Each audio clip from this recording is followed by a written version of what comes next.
A lot of people today are ruining their family farm operation, honestly, without even realizing it. Now, working in the bank for 6 years, I saw this time and time again, how people were doing certain things that ultimately led to the ultimate demise of their family farm operation. But even after starting Legacy Farmer and working with 300 plus family farm operations from across the country, I have definitely seen these things happen time and time again. Now, inside today's video, we're going to talk about the top 3 mistakes that people make and how this can lead them to ultimately ruining the family farm operation. So let's get to it. Now, jumping into mistake number 1, my friends, when we get into tough economic times like we're currently living in right now, dealing with the grain prices that we are right now, the higher interest rates, just the lower income, people often get pretty worried about their cash flows, right? Including not only you as the business owner or the farmer, but especially your banker as well. And the number one thing that people will do in this time is they will start to include other sources of income on their cash flow for their farm operations. So for example, back when I worked in the bank, when we saw the downturn coming in 14 and 15, we started to add in the spouse's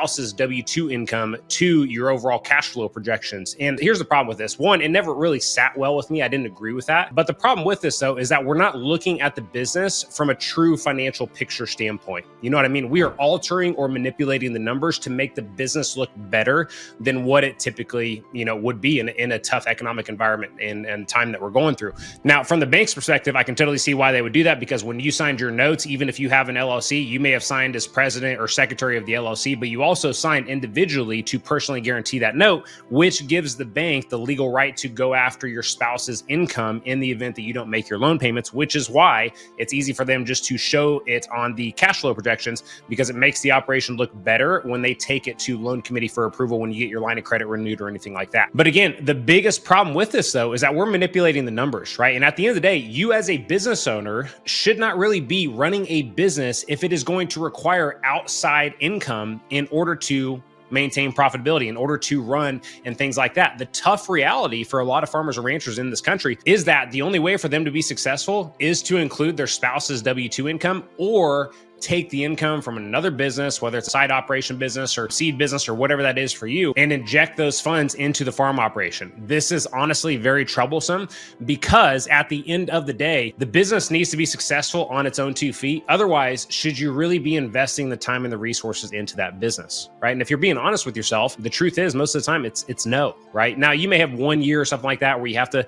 supplement if you have some bad years and stuff like that, but pretty consistently inside the farming and ranching industry, we see these losses compound over years. And this is where just a lot of problems can happen. I've seen it time and time again with the husband and spouse, when the spouse is getting triggered because she may be working full time to support the family and pay all the bills at home, but yet every hour that you spend during the day isn't generating income for the family. And you do this for years, and it is going to lead to resentment. And that is what I've seen time and time again here. At the end of the day, it's your responsibility as a business owner to get things figured out and structured inside the farm operation so it is profitable, or you have to really just come to the reality that, hey, maybe I shouldn't be doing this long term. What are the overall costs of this going to be? Not only just losing the family farm operation, but man, losing a marriage, losing some of those key important relationships that you have inside of your life. But again, though, the overall principle here is that your business needs to be able to operate on its own 2 feet and provide the profits that you need to not only run the business, but also support your lifestyle, your family, and things like that. If it's not doing that for you, then you need to take a massive look and reevaluate where the business is at, what things are going on, and what things need to change. And then you have to be willing to make those changes as well. This is why a lot of people come into Legacy Farmer, because they need that guidance in how to do that. And we built out a proven system over 5+ years working with 300 plus family farm operations on how to do that. Now, is it easy? Absolutely not. But is anything worth it in your life going to be easy? Probably not. All right, guys, now moving into mistake number 2 that I see farmers and ranchers and ag business owners making all the time is kicking the can down the road. Now, what do I mean by this? It's very easy in a year like this year, where a lot of farmers and ranchers and ag business owners are going to have losses from this year. 2024 is going to be the beginning year. 2025 is going to be the reckoning for a lot of people. I'm just telling you, that was my experience back in 13, 14, and 15 when we saw this exact same cycle happen. We didn't have the high interest rates back then. That's just added fuel to the fire here for this cycle. Overall, though, we saw the same things happening there.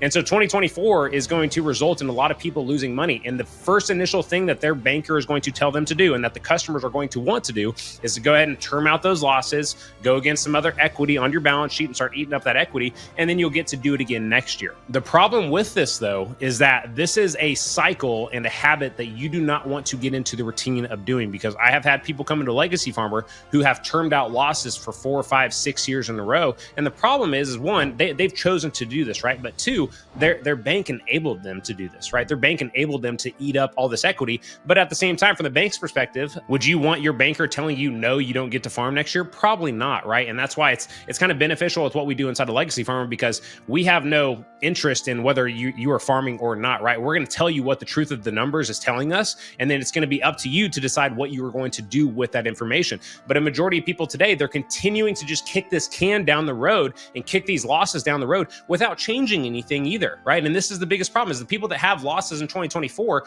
yeah, their bank may allow them to term them out against high value real estate or something like that, and they'll be able to farm again in 2025. But the thing is, though, they're not changing anything. They're not going to do anything differently. They're not transforming the way that they're running and operating the business. And that's the number one thing that we're always focused on in the legacy farmer. It's not just making small changes, but transforming the entire business, especially the person that runs it, right? Because at the end of the day, if you've had consistent losses over and over and over again, I'm not going to pretend that you're not operating in a business, in an industry that has thousands of variables. I know there's a lot of things going on, but at the end of the day, in order to be successful in any type of business, you have to change the way that you operate, just the way that I have to change or transform the way that I operate and how I perform as a business owner.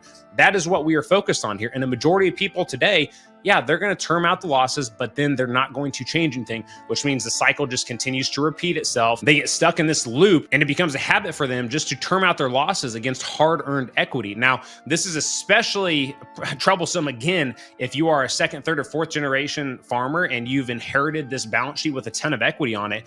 It's really easy for you in that type of space to just term out losses. And the reason for this is because you weren't the one that had to build that equity on the balance sheet. So what I mean by this is that if you have a customer that comes in and they lost $300,000 this year, but they have $5 million in equity on their balance sheet, to them, it's like no big deal, right? To the bank, they're like, hey, this is great. We'll just term it out against your equity and we'll go again next year. To the person though, they're like, yeah, this is great.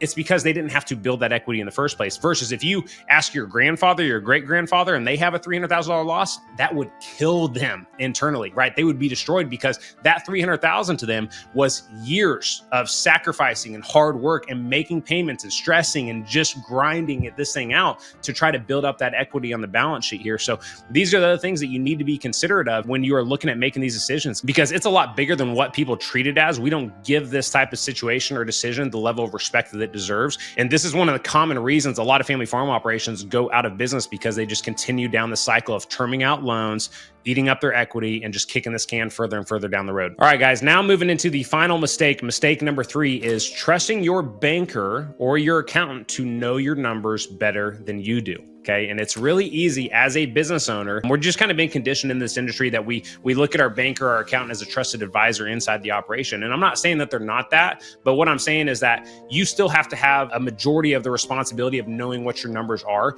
To expect your banker or your accountant to know your numbers and know your operation better than you, that's a fantasy. That's a massive dream out there. But again, a lot of people operate under this way today. And this is a problem, especially if you have the bankers or the accountants that have massive egos and they want to tell you how you should be running your operation. I just don't have a good taste in my mouth with those types of people there. At the end of the day, it's your responsibility as a business owner to really master your skill sets when it comes to knowing what the finances are and how everything is moving inside the operation, but also to know exactly what your accountant is looking for, and then also know what your banker is looking for as well. And again, this is another thing that we focus on inside a legacy farmer. We call this concept the 3 frames of finances, where when you look at your numbers, you need to know exactly from a business owner standpoint what the numbers need to tell you. You need to know from the banker standpoint what they're needing out of the numbers, and then also from your accountant as well. And we've learned over the years of doing this that we take people from a place of just confusion and anxiety when it comes to the numbers to just a well-rounded business owner that has everything in place and isn't guessing with any decision. They're considering all these different variables here that come into play when making any massive financial decision.